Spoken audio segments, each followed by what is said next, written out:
राजनीतिक पार्टियों की दुनिया में आपका स्वागत है। आज हम बात करेंगे उन संस्थाओं की जो हमारे लोकतंत्र की रीढ़ हैं। चाहे आप देश के सबसे दूर दराज के गांव में जाएं या किसी बड़े शहर में, हर जगह लोग बीजेपी, कांग्रेस जैसी पार्टियों के नाम जानते हैं। ये पार्टियां इतनी महत्वपूर्ण क्यों हैं?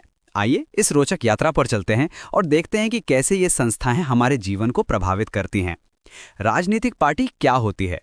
सीधे शब्दों में कहें तो ये लोगों का एक समूह है जो चुनाव लड़ने के लिए एक साथ आता है और सरकार में सत्ता हासिल करने का लक्ष्य रखता है। ये पार्टी अपने कार्यक्रम और नीतियां बनाती हैं ताकि वोटरों को अपनी तरफ आकर्षित कर सकें। मगर इनका काम सिर्फ चुनाव लड़ना नहीं है। दरअसल ये पार्टियां समाज में मौजूद अलग अलग विचारधाराओं को एक साथ लाकर कुछ स्पष्ट मुद्दों में बदल देती हैं। राजनीतिक पार्टियों के 7 मुख्य कार्य हैं जो लोकतंत्र की नींव रखते हैं। पहला, चुनाव लड़ना और उम्मीदवार खड़े करना। दूसरा, नीतियां और कार्यक्रम तैयार करना जो देश की दिशा तय करते हैं। तीसरा, कानून बनाना जो हमारे दैनिक जीवन को प्रभावित करते हैं। चौथा, सरकार बनाना और चलाना। पांचवा, विपक्ष की भूमिका निभाना और सरकार पर नजर रखना।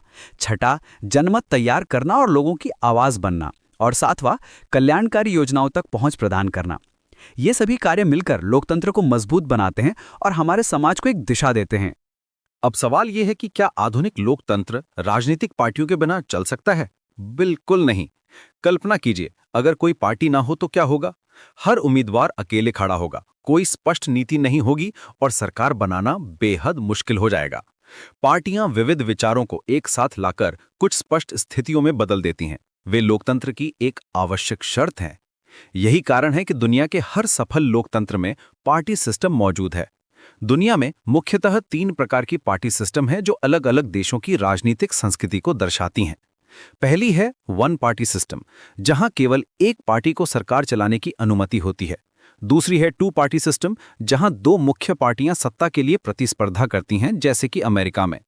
तीसरी है मल्टी पार्टी सिस्टम, जहां कई पार्टियां सत्ता में आने की उम्मीद रख सकती हैं। भारत में मल्टी पार्टी सिस्टम है क्योंकि यहां अपार विविधता है और 1 या 2 पार्टियां पूरे देश की विविधता को रिप्रेजेंट नहीं कर सकती। भारत में राष्ट्रीय पार्टियां वे हैं जो पूरे देश में फैली हुई हैं और सभी राज्यों में उनकी इकाइयां समान नीतियों का पालन करती हैं। राष्ट्रीय पार्टी बनने के लिए लोकसभा चुनाव में कम से कम 6% वोट या 4 राज्यों की विधानसभा चुनाव में 6% वोट और कम से कम 4 लोकसभा सीटें चाहिए। वर्तमान में भारत में 6 मान्यता प्राप्त राष्ट्रीय पार्टियां हैं जो देश की राजनीतिक दिशा तय करती हैं। बीजेपी की स्थापना 1980 में हुई थी, जो पहले के भारतीय जनसंघ को पुनर्जीवित करके बनी थी।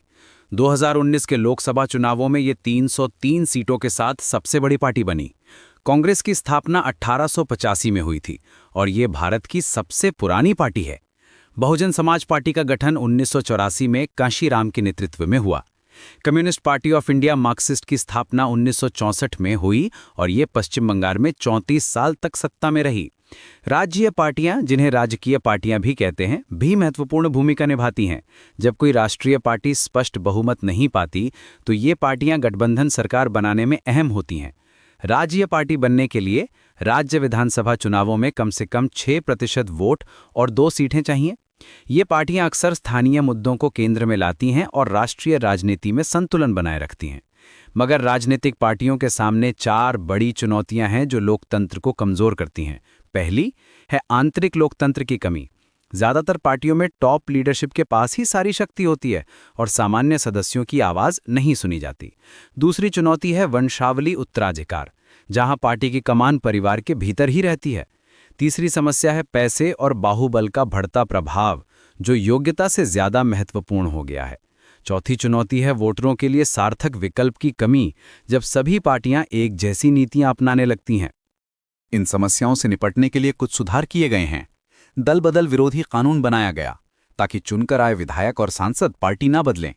सुप्रीम कोर्ट ने पैसे और अपराधियों के प्रभाव को कम करने के लिए